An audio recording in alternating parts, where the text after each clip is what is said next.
Hey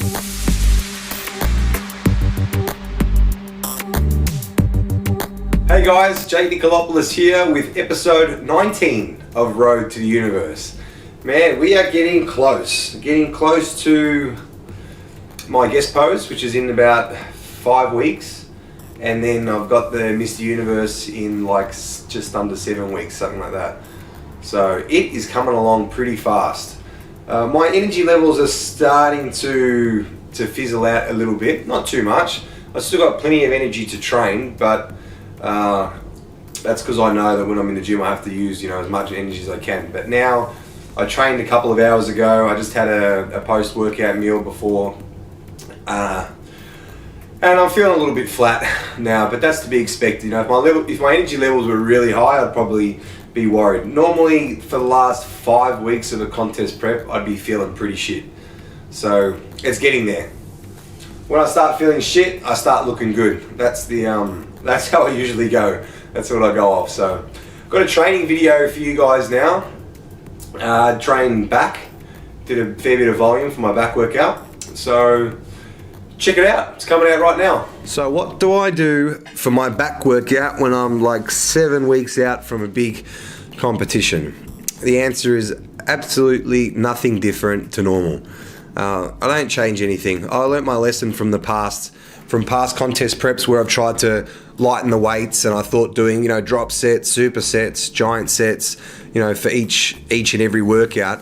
I thought that was going to get me leaner, but all it did was, I still got leaner, but I lost a lot of size, and I just got that stringy kind of look to my muscles. So that's one thing.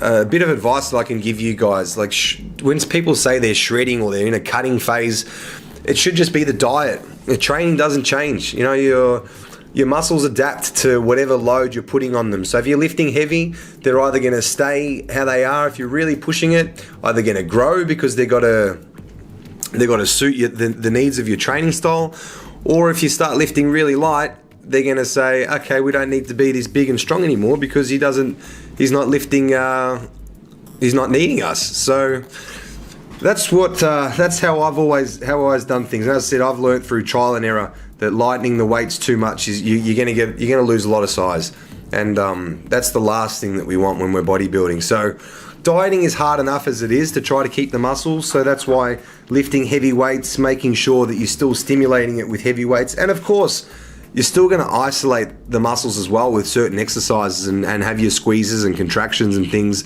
But for the most part, the compound movements, they stay exactly the same. So I started this back workout with wide grip pull downs.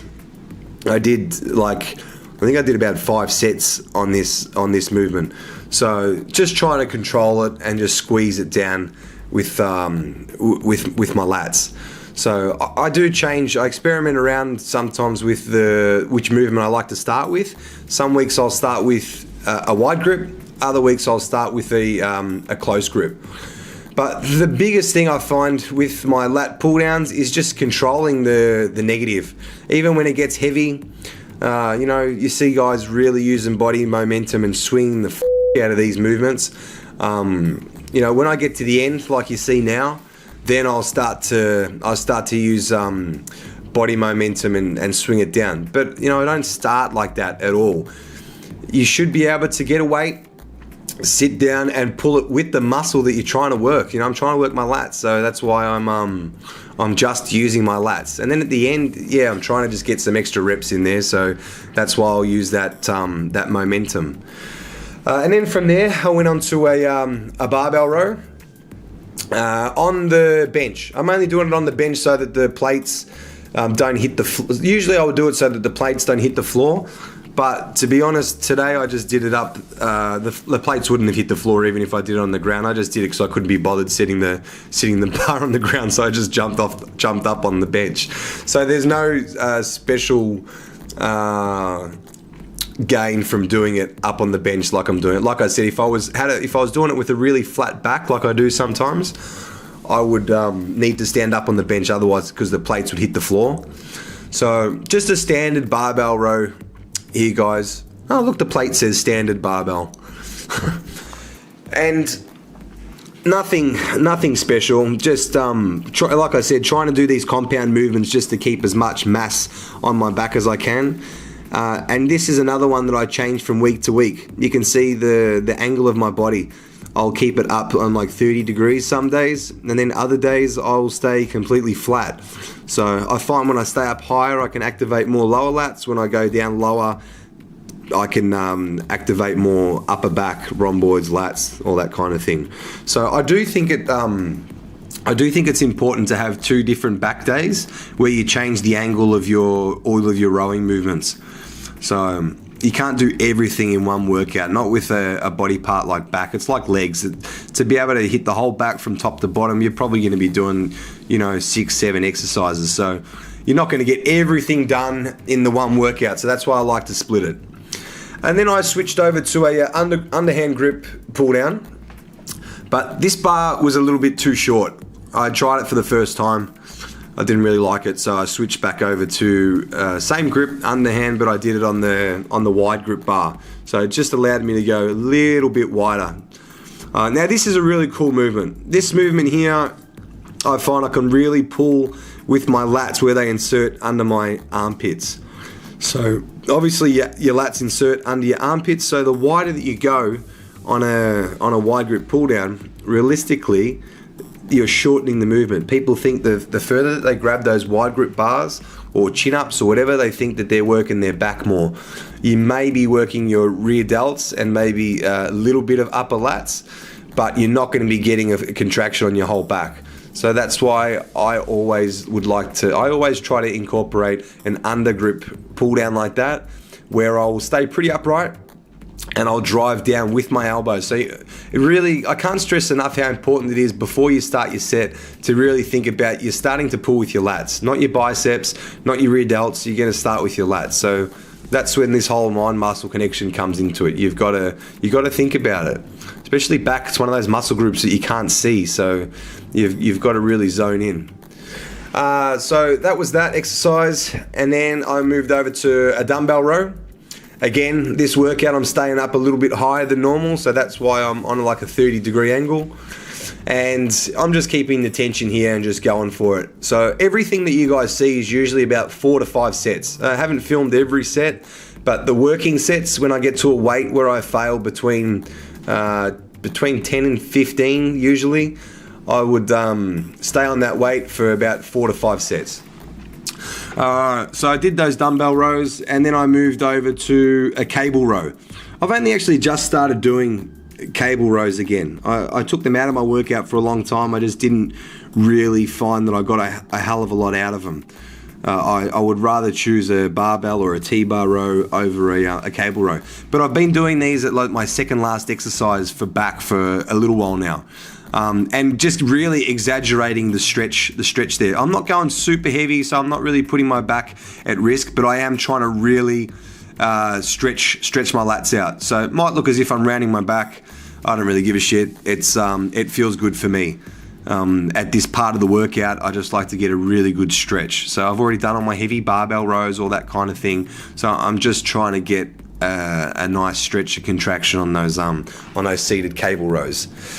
And then at the end, I finished with some high rack pulls. I'm saying they're high because I've got the bars set up fairly high. It's not a massive range of movement today.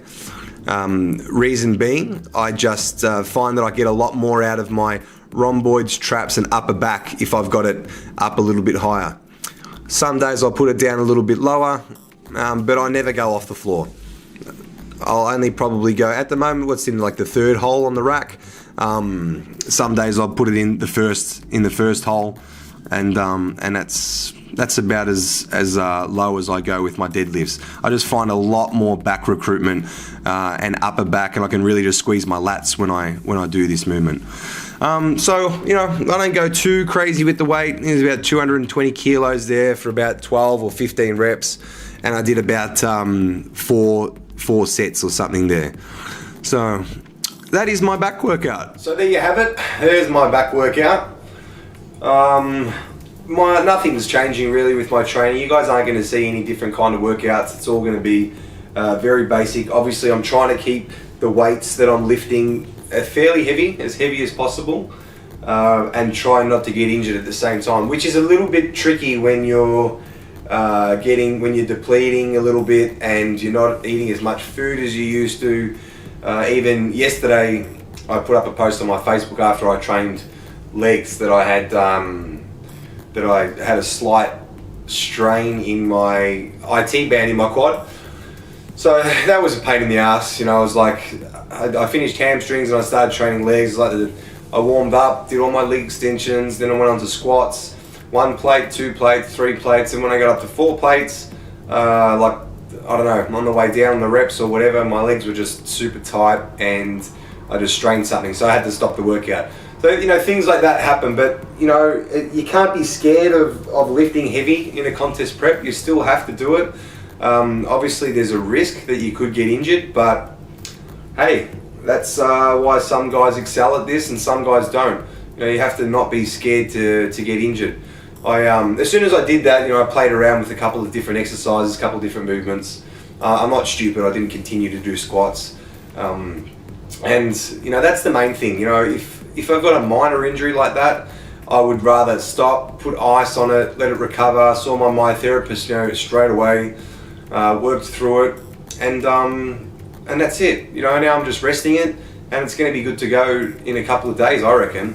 Instead of having the other mindset where it's like, nah, no pain, no gain, and keep training, and I would have kept doing squats, and then I probably would have just, completely tore it or had some sort of tear in my IT band, and then I would have been really upset because I wouldn't be training at all. So there you go. That's today's tip. So train heavy, but try not to get injured. It's easier said than done. So that's it for this episode. I will probably do a Q&A or a freedom of speech or something for the next episode. I'll see what I come up with. So don't forget to subscribe, stay up to date with all of my videos. There's not going to be that many videos really to come before I'll be on stage. So I've got the guys from Massive Joe's coming down for my guest pose and things, so that's going to be cool. Going to have a lot of cool footage for you. And I will see you all in the next episode.